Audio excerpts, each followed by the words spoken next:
Si yo te digo en este momento que tú tienes la capacidad de leer una parte de la mente de las demás personas, ¿me creerías? Bien, pues para comprobártelo, vamos a ver la siguiente historia. Sally tiene una cesta y Anna tiene una caja. Sally toma una canica de su bolsillo y la guarda en su cesta. Después, Sally se va a dar un paseo y Anna, que está allí, recoge la canica de la cesta de Sally y la mete en su caja. Finalmente, Sally regresa de dar su paseo y quiere jugar con su canica. Ahora te pregunto, ¿dónde crees tú que Sally buscaría su canica? ¿Ya respondiste? Ahora otra pregunta más. ¿Cómo supiste que Sally buscaría la canica en su cesta? Oye, ¿acaso no pensaste lo que Sally hubiera pensado? Este ejemplo es parte de una teoría que se llama la teoría de la mente, y lo que intenta explicar es la capacidad de interacción sociocognitiva de los niños con autismo. Esto es debido a que la mayoría de ellos falla al responder cuando se les pregunta dónde Sally buscaría su canica, asumiendo que lo que ellos observan es lo que Sally pensaría. El psicólogo Simon Baron observó que la mayoría de los niños entre los 3 años y medio y 4 años podían contestar correctamente que Sally iría a buscar la canica en su cesta, pues es allí donde ella la dejó antes de irse. Por el contrario, Simon también observó que el 80% de los niños con autismo respondían incorrectamente cuando se les preguntaba en cuál cesto buscaría su canica Sally.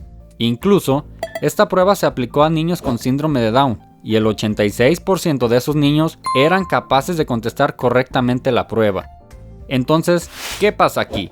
¿Estamos frente a un fenómeno solo presentado en el autismo? Y, si ese problema se presenta solo en los niños con autismo, ¿cuáles son las bases cerebrales que sustentan a esta teoría? ¿Quieres descubrirlo? Pues solo quédate, así te doy la bienvenida al canal mientras comenzamos con el video.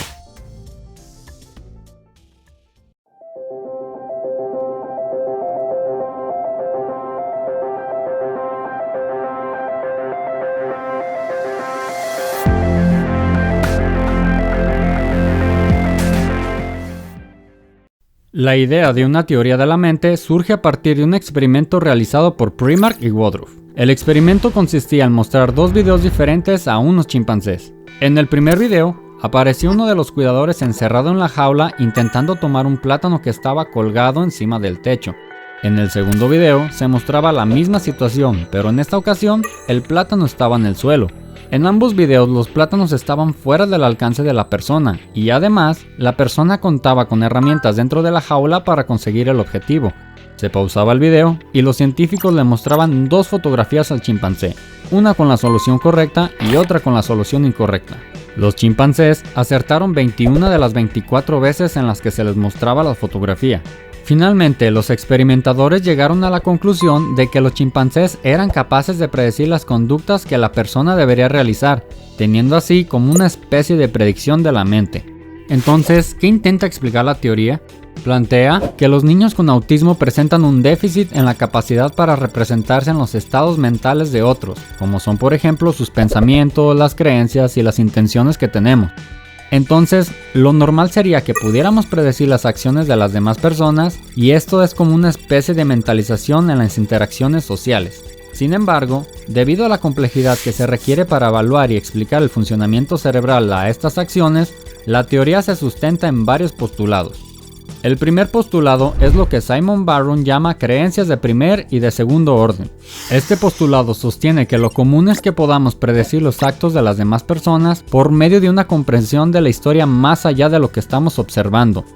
Las creencias de primer orden serían como el ejemplo que vimos al principio de Sally y Anna, donde se presentan historias en las cuales tu cerebro tiene que ser capaz de ponerse en la situación de un personaje para poder comprender su perspectiva. Las creencias de segundo orden son historias más complejas como la de Sally y Anna, pero con más personajes y una mayor duración. Otra de las bases donde se sustenta la teoría de la mente es la de la coherencia central propuesta por Firth y Jape. En esta teoría, se incluyen historias en las que cuentan eventos con ironía o mentiras para evaluar la capacidad de entendimiento más allá de lo literal. Para poder entenderlo, vamos a ver un ejemplo. José está mirando un grupo de compañeros que se cuentan cosas entre ellos y se ríen. José se acerca al grupo y les pregunta, ¿puedo jugar con ustedes? Uno de los compañeros se gira y le contesta, sí, claro José, cuando las vacas vuelen. Las autoras observaron que las personas con autismo tenían problemas a la hora de interpretar la historia más allá de lo literal y que algunos de ellos pensaban que lo que el compañero le decía a José era cierto.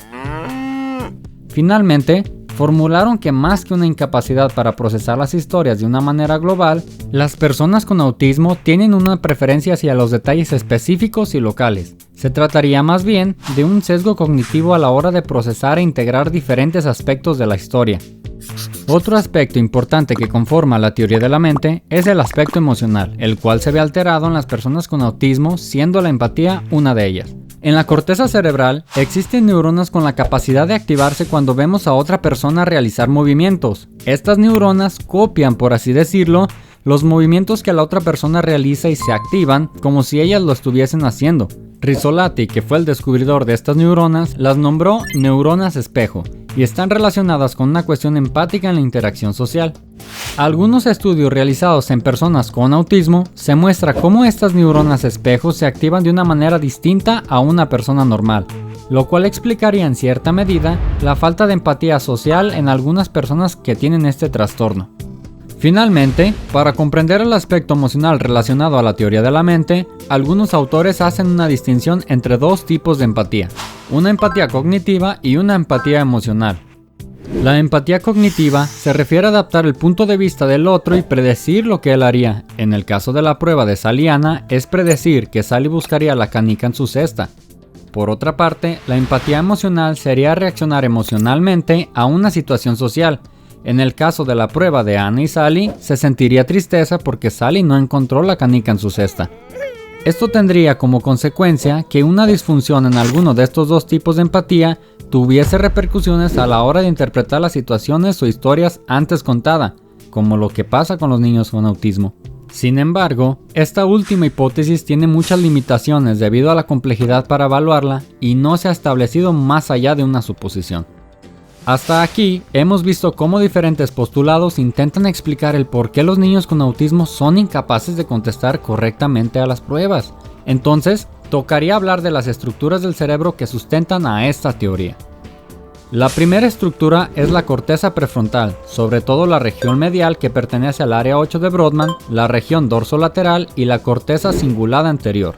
En conjunto, estas áreas se encargan de mediar los procesos como los juicios, autoconciencia, sarcasmo e ironía. Estas regiones son tan importantes y cumplen tantos procesos complejos que muchos autores llegan a preguntarse si es allí donde está el problema relacionado con la teoría de la mente. Sin embargo, hay dos cosas por las cuales la corteza prefrontal por sí sola no explicaría en su totalidad a estos problemas. La primera es que lesiones en las áreas descritas anteriormente del lóbulo frontal no siempre dan como resultado un autismo en las personas, y los síntomas después de un daño son diversos y no específicos como en el autismo. La segunda es que estas áreas trabajan en conjunto con todo el encéfalo y no de manera independiente, lo cual no explica mucho de los problemas emocionales y empáticos del autismo.